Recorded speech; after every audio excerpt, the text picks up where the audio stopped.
long antenna measure radio wave spikes that provide important clues to the true three-dimensional structure of these eruptions. From that point, they slowly open up all of the other instruments.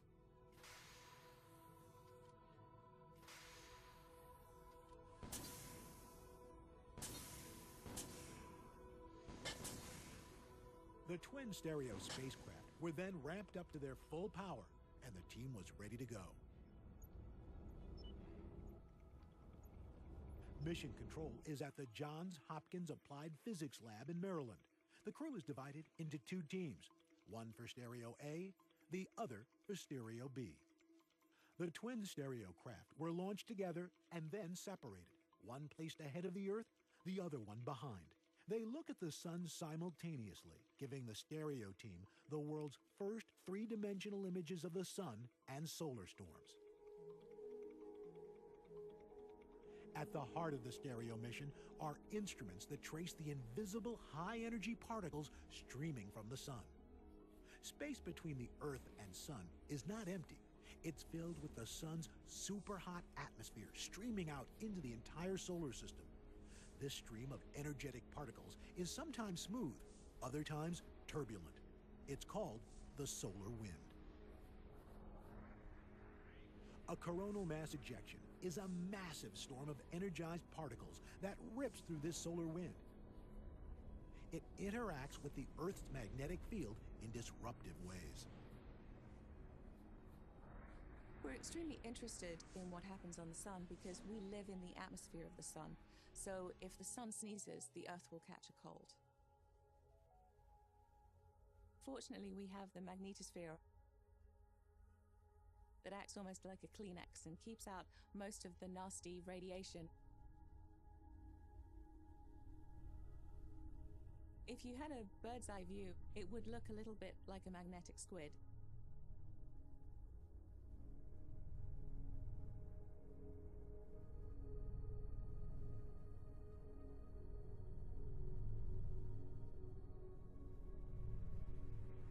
The sun's most energetic particles can disrupt Earth's magnetic field.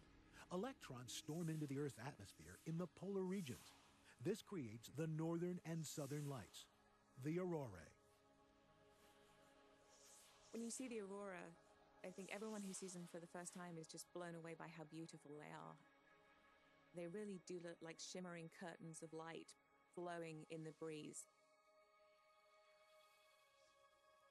Using a special radio receiver, we can convert the signature of solar particles zooming through the Earth's magnetic field into sound.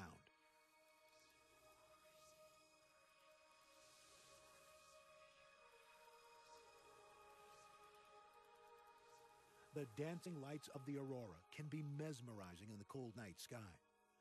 But they're also a reminder that solar storms affect life on Earth in many ways. NOAA, the National Oceanic and Atmospheric Administration, is responsible for space weather forecasting at the Space Environment Center in Boulder, Colorado. We monitor space weather 24 hours a day. We have that responsibility to warn the public when something's happening in the sun that might affect us right here on Earth. We're watching big sunspots in the sun, measuring their size and their complexity. The sun's turbulent storms ebb and flow roughly on an 11-year cycle. At the high point of the cycle, or solar maximum, there are many more sunspots and storms in the solar atmosphere. This is also when coronal mass ejections most often occur. Warnings that a large solar event is in progress are issued when an eruption is spotted on the sun.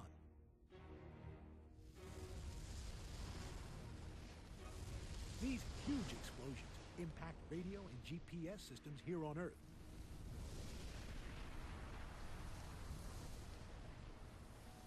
Space weather for the next 24 hours is expected to be severe. Geomagnetic storms reaching the G4 level, solar radiation storms reaching the S2 level, and radio blackouts reaching the R3 level are expected.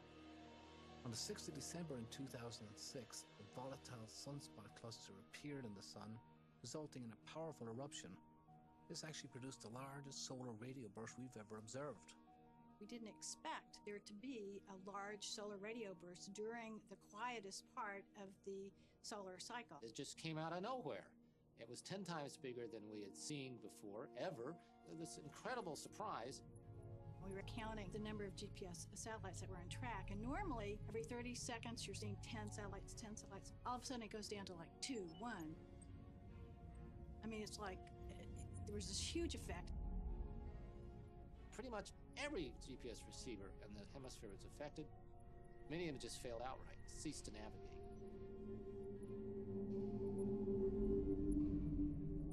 It only happened on the sunlit side of the planet, but it was instantaneous and it was global.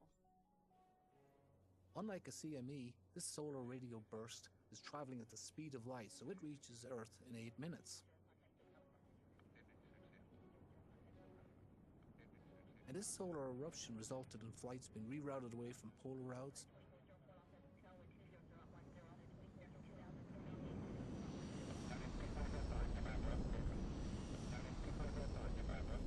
This extraordinary radio burst itself affected air traffic controllers across North America.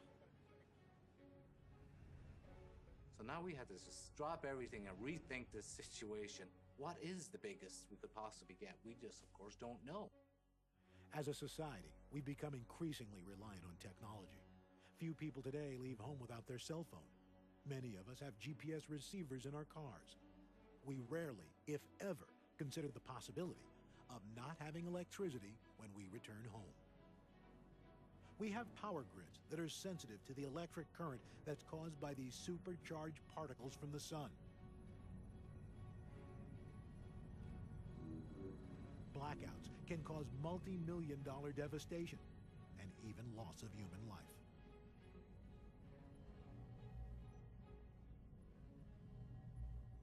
Satellite operators recognize that space weather can have a significant impact on their spacecraft, so they point their satellites in a safer direction to protect them from high-energy particles coming from the sun.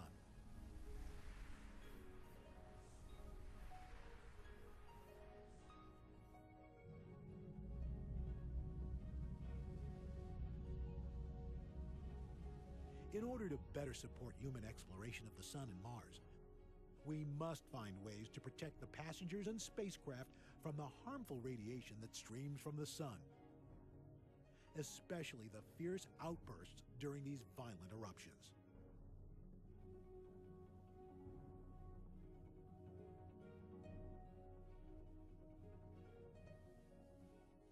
To understand and to be able to accurately predict when these high-energy particles might be coming towards Earth is critical to our future in space.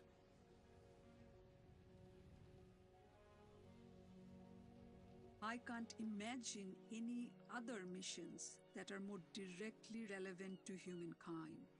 By studying the sun, we are understanding this object that influences our life in every conceivable way.